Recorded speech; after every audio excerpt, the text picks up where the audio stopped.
Bonjour les amis, aujourd'hui je vais vous expliquer les rythmes d'alternance veille-sommeil et pourquoi ça ne va pas quand nous sommes stressés.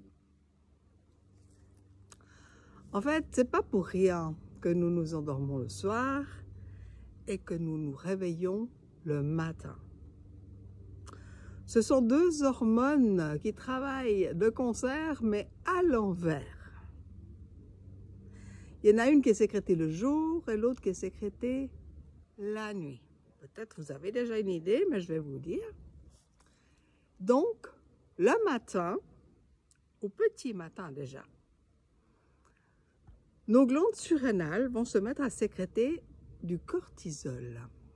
Et il va augmenter au fur et à mesure de la journée pour nous permettre d'effectuer toutes nos performances de la journée. Et puis sur le soir, il va diminuer.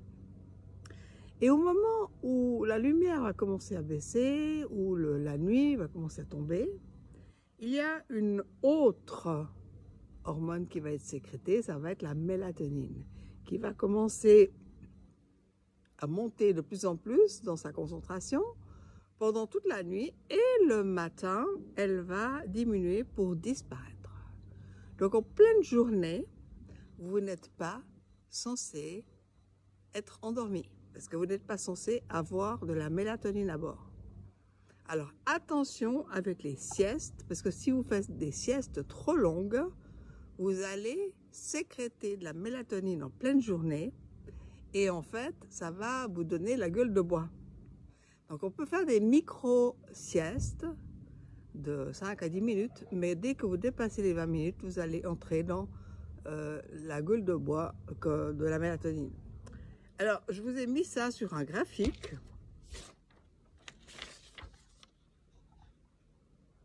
J'espère que vous voyez.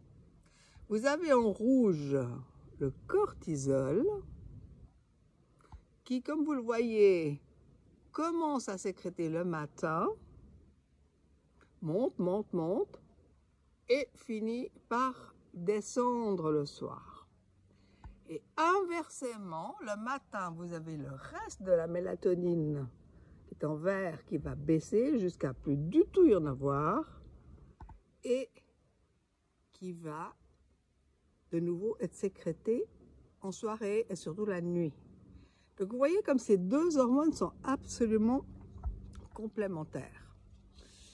Alors juste vous dire que le cortisol est sécrété par les glandes surrénales sous le contrôle de l'hypophyse, mais quand même c'est les glandes surrénales, et la mélatonine est sécrétée par l'épiphyse, qui est une petite glande qui est de l'autre côté.